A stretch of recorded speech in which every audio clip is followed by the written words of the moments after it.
আসসালামু আলাইকুম ভিউয়ার্স। আজকে দেখাবো বিকাশ থেকে নেস্কোতে কিভাবে পেমেন্ট করবেন।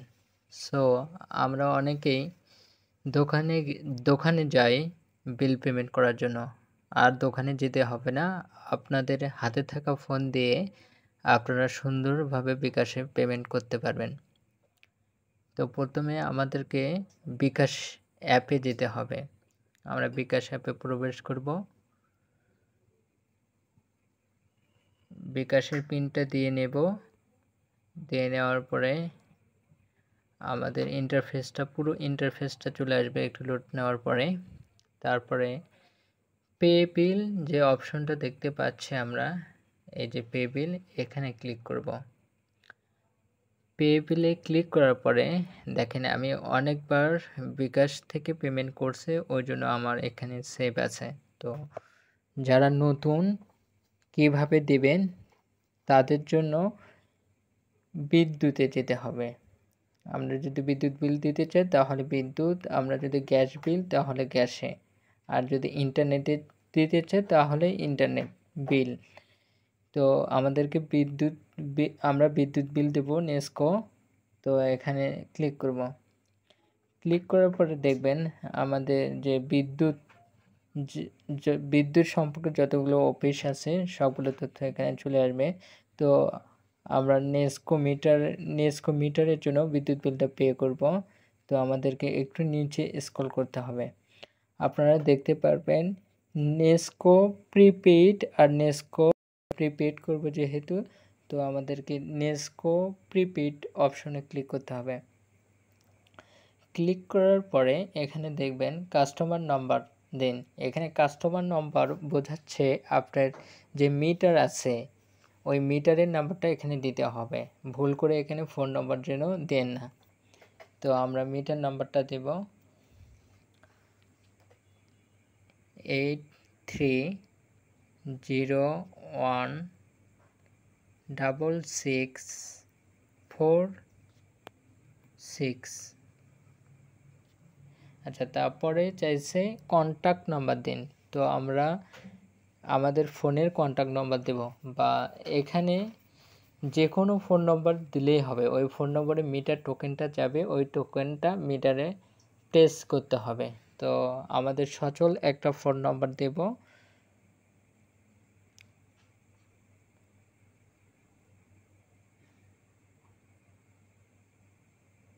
আমরা ফোন নম্বরটা দিয়ে নিলাম। দিয়ে নেওয়ার পরে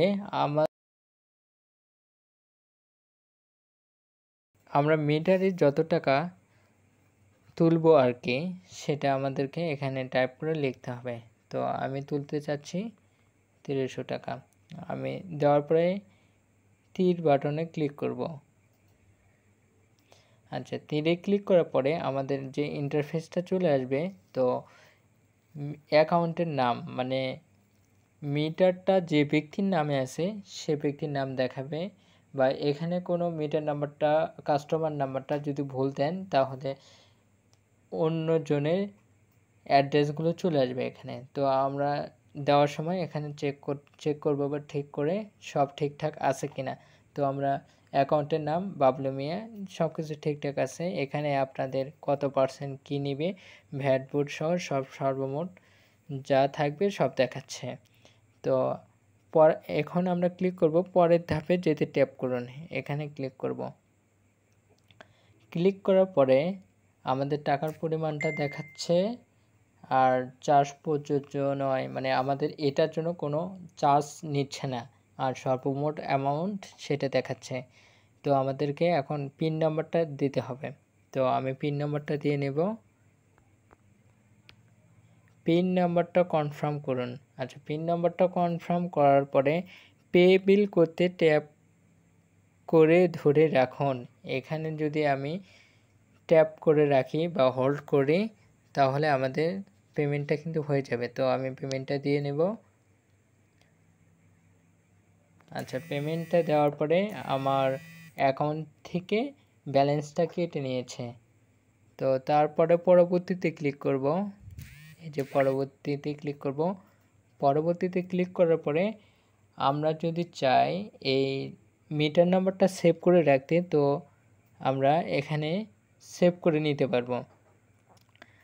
আর একটা রিসিপ্ট ডাউনলোড করতে বলছে, আমরা মিটারে যে রিসিপ্টটা আছে ওইটা ডাউনলোড করে নেব, বা কোনো সময় কোনো সমস্যা হলে আমরা অফিসে যদি রিসিপ্টটা দেখে তাহলে ওরা সলভ করে দেবে আর কি। তো আমরা রিসিপ্টটা ডাউনলোড করে নেব এখান থেকে। আচ্ছা, রিসিপ্টটা ডাউনলোড করার পরে আমাদের মিটারে টাকা উঠে যাবে। আর যদি না উঠে যায় তখন সেক্ষেত্রে আমাদের যে মিটার টোকেনটা আসবে ফোন নম্বরে, সেটা আমাদেরকে মিটারে প্রেস করতে হবে। তো আমরা যদি মেসেজ অপশনে যাই, মেসেজ অপশনে যাওয়ার পরে মিটার টোকেন আর একটা হচ্ছে বিকাশ অপারেটর 6 মিনিট মিটার টোকেনে ক্লিক করব। মিটার টোকেনে ক্লিক করার পরে লাস্ট যে মিটার আমরা যে পে বিল সাকসেসফুল দেখাচ্ছে, এখানে মিটার নম্বর আছে, এই মিটার নম্বরটা আমাদেরকে মিটারে প্রেস করতে হবে। ঠিক আছে, এইভাবে আমরা বিকাশ থেকে খুব সুন্দরভাবে নেসকোতে পেমেন্ট দিতে পারব।